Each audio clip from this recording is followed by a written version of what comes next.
Just being a teacher or a carer of a child with ADHD is quite difficult and taxing. How do you think parents, carers, or the teachers can help the child as well as themselves to keep calm and take care of their emotional well-being? So, Manabina, I'd like to begin with discussing emotional competence and why emotions are so important. When we are a parent of a neurodiverse child or a caregiver or a teacher, it is primarily the emotion that gets out of balance when it's either the adult or the child. So the best thing for us to start to do is to actually connect with the children. So when we teach them emotional competence, they will show more pro-social behavior, improve physical health, better attention skills, and their popularity will increase. Okay, so we need to calm down that emotion that's sending everybody into a state of, it's trauma. It's basically trauma. And we found out with a lot of neurodiverse children, as well as adults, we have trauma happening when a child can't get their information out that they need to get to people. So I'd like to discuss, so we're on the same page, what actually is an emotion. It's the mental and physiological state that's associated with a wide variety of feelings, thoughts, and behaviors.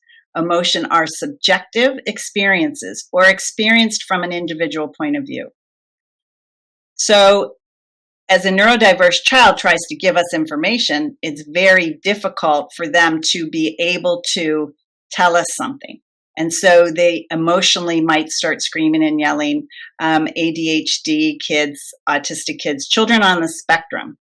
And that will also send the adult that's caring for them, or the instructor, or the parent, also in an emotional confusion or an emotional state. Okay? So what we want to do then is we want to be able to calm that emotion. But they are very important, so we cannot ignore them. Okay? They determine what we care about and what motivates us. So we really need emotions, and we need to balance them because they're our helper. They're the human person's helper. So without emotions, life would lack meaning and purpose. But an unbalanced emotion is very, very uncomfortable. It's uncomfortable for the caregivers as well as the child. As we go through these things, emotions can deplete our energy, emotions such as fear, frustration, impatience, disappointment, resentment, and anxiety. And if you think about it, these neurodiverse individuals see disappointment a lot because they cannot connect with who they need to connect to. They cannot figure out what they're feeling or what's going on. So what we're going to do is we're going to teach the child how to explain emotion. How are they feeling at the moment? So that we get to a point where we're energy renewing ourselves. So we feel more resilient. We feel more positive. The caregiver, the teacher, as well as the child. So we want to teach, and we want them to feel courage and honor and hope from being respected, from being heard, from being understood.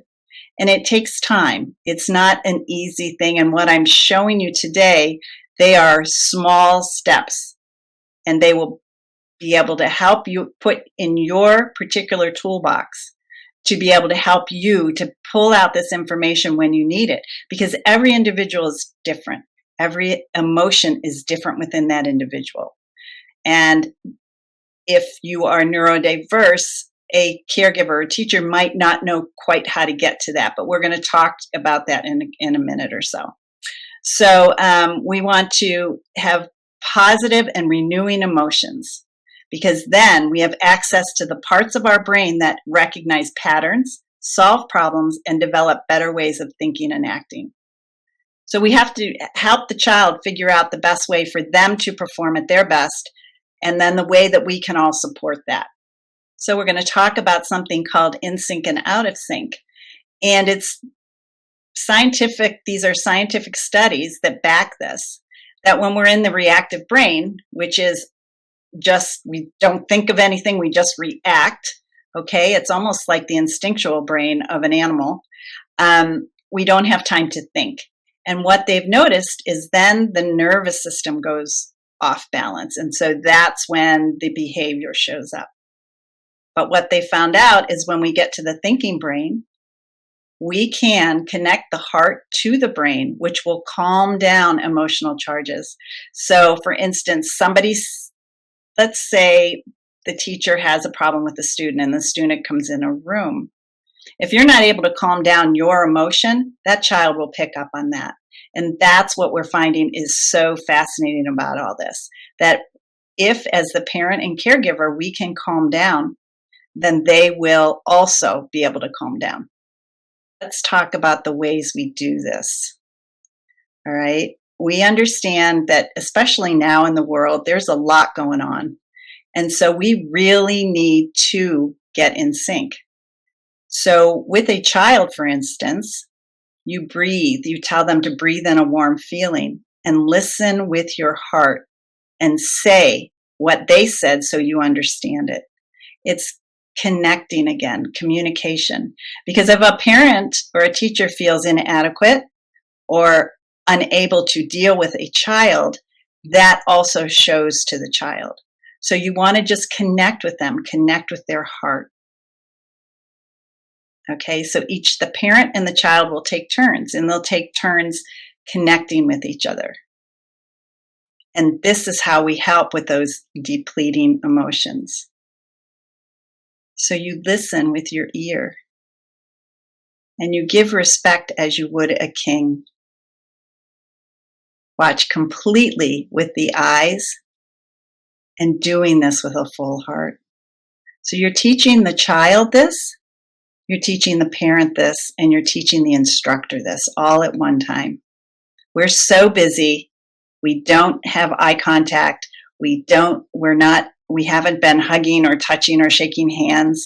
So it's a bit different now, but you can always listen and you can repeat what the other person is saying just to understand what they mean. Then we ask the child, how do you feel? They feel respect, they gain courage, and you just show something such as this, a material such as this. Are you nervous? And then you see the funny faces that they're making. Are you sick? Are you tired? Are you surprised? Teach the children how to tell you as well as they can, whatever level they're at, how they are feeling, because the feeling is where the emotion comes from. The feeling comes from the heart. So identifying these emotions is very, very important for the children.